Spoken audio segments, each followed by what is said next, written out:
Tervist!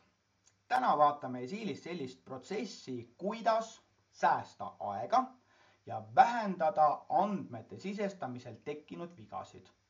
Ehk kui ma sisestan pakkumise dokumendile informatsiooni, siis ma soovin, et see informatsioon liiguks ühtlaselt läbi programmi kuni arveni välja. Ilma, et ma peaks seda ise muutma või seadistama, et kõik oleks korras. Selle jaoks teeme ühele ettevõttele reaalse pakkumise ja teeme kuni arveni selle asja välja. Valime näiteks ettevõtte T, kes meil on siin juba eelnevalt tuttav. Ja teame seda, et tänane kuupäev on 12.05 ja ütleme, et see pakkumine kehtib tänasest esmaspäevast kuni selle nädala reedeni. Ja seda sellisel juhul, kui meie lähetus toimub selle kuu viimasel kuupäeval. Aga me teame ka seda, et ettevõte T ei ole üldse lõppklient, vaid lõppklient on ettevõte E. Ettevõte T toodab E-le detaile. Kas uuendame hindu? Ei uuenda praegu. Aga me võime vahepeal ära salvestada selle pakkumise dokumendi, et midagi vahepeal kaotsi ei läheks. Tekib pakkumine 62.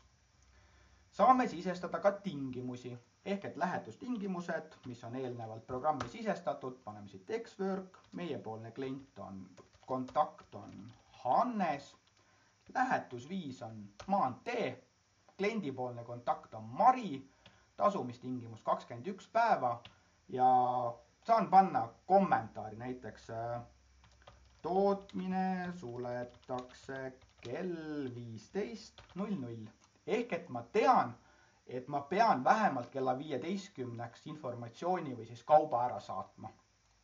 Salvestame ja paneme pakkumise peale ka artiklid. Näiteks kapplinda ja kapplindat soovitakse 3 tükki.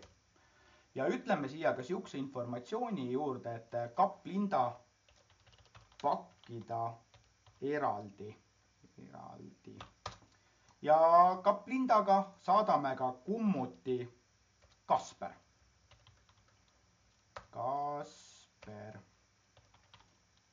Nii, ja kummut Kasperit tahetakse 2 tükki ja need ütleme, et pakkida kokku.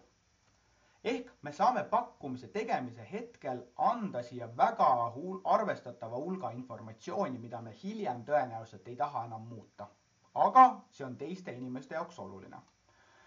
Kui meil on see pakkumise dokument siin ära täidetud, saame siit välja printida pakkumise dokumendi, mida me oleme eelnevalt vaadanud ja kuidas pakkumise dokumenti muuta. Ja samuti saame siit välja saata ka otse e-maili pakkumise kinnitamiseks, mida me oleme ka eelnevalt vaadanud, praegu läbi ma ei hakka. Aga ütleme nüüd, et klient vastas ja ta aktsepteerib meie pakkumise. Salvestame. Ja nüüd on see olukord, kus me tegelikult ei tahaks seda sisestatud informatsiooni enam kordagi uuesti sisestada. Ja ei olegi vaja. Võtame siit toimingud, ütleme koosta tellimus ja koostatakse koheselt müügitellimuse dokument, mida salvestades saame siia ilusti numbri 243 ja kõik see informatsioon, mis me ennem sisestasime, on siin olemas. Meil on siin read, meil on siin tingimused, ettevõtted. Ja nüüd me saame siia panna juurde ka kliendi poolt soovitud tähtaja. Ütleme, et me küll lubasime lähetusega siia 30, aga klient võib-olla soovib hoopis 28. Salvestame selle siia ära. Ja nagu te näete, kõik see informatsioon tuli siia kaasa. Pakkida eraldi, tingimused, read, tootmine suletakse kell 15.00 ja nii edasi. Kui Esiilis on müügitellimus kinnitatud, on vaja sellest luua tootmistellimused. Ja selle jaoks on vaja müügitellimus kinnitada, salvestada. Ja ütleme toimingud, koosta kõik tootmistellimused. Genereeri tootmistellimused. Ja nüüd ta küsib, kas ma soovin neid siin avada. Ei, ma ei soovi neid siin praegu avada. Ja panen praegu pausi ja teen need tootmistellimused ära, sellepärast, et me vaatame praegu dokumentide põhist andmete liikumist. Ja enne kui ma need ära siin käin, siis on näha seda, et näiteks praegusel hetkel tootmise protsess on hall, tähendab seda, et tootmistellimusi ei ole raporteerima hakatud. Nii. mina nüüd vahepeal raporteerisin Kapp Linda ja Kummut Kasperi tootmise ära ja müügitellimuselt me näeme nüüd seda, et tootmistellimuse progress on ilusti roheline ehk et need on valmis saanud. Mis nüüd on vaja teha? Nüüd tuleks teha esiili mõistes, kui on müügitellimus tehtud, tootmised ja on tehtud kuni laoni on asjad valmis, tuleks teha lähetuse ja arve dokumendid. Vaatame ka selle osa ilusti läbi. Müügitellimus. Läheme jällegi toimingute peale ja ütleme siit koosta lähetus. Siit on võimalik ka otse koostada arvet, kui me ei soovi lähetuse dokumente luua, aga teeme kogu protsessi praegu läbi. Koosta lähetus.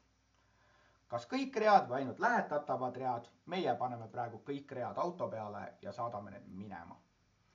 Lugu sama, kõik informatsioon, mis on vaja, võetakse siit kaasa ja tekivad ka erinevad lisainformatsiooni siia näiteks müügitellimus 234. Need tootmised saavad endale erinevad partiinumbrid, müügitellimuse read, aadressid ja nii edasi. Kui me nüüd salvestame lähetuse, saame siia lähetuseks number 96, kinnitame selle lähetuse ja salvestame.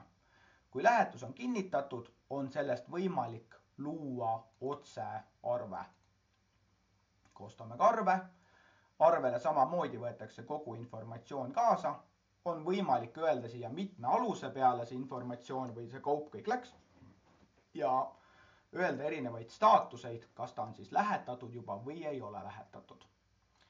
Salvestame ka arve. Ja näeme näiteks niisugust asja, et antud tootmisel oli siis kasum mõlemal puhul 100%. Seda sellepärast, et ma tegin kiirkorras tootmiste sulgemise. Aga jällegi, kui me ütleme, et arve on kinnitatud, salvestame, siis sellel hetkel on võimalik saada informatsioon otse nii kliendile kui raamatupidamisprogrammi. Ja esiili mõistes saabki kogu protsess läbi ja praegusel hetkel alates pakkumisest, müügitellimus, lähetus ja arve dokumentidel me ei pidanud kordagi muutma tingimusi, lähetustingimusi, artikleid ega ridasid. Ehk pakkumise tegemise hetkel sisestati kogu informatsioon, mis jääb kogu programmist läbi liikuma ja jõuab ilusti välja kuni arvedokumendini. Ehk et erinev informatsioon, mis meil kõik siin arvedokumendis on vaja, nii päistes kui alustes.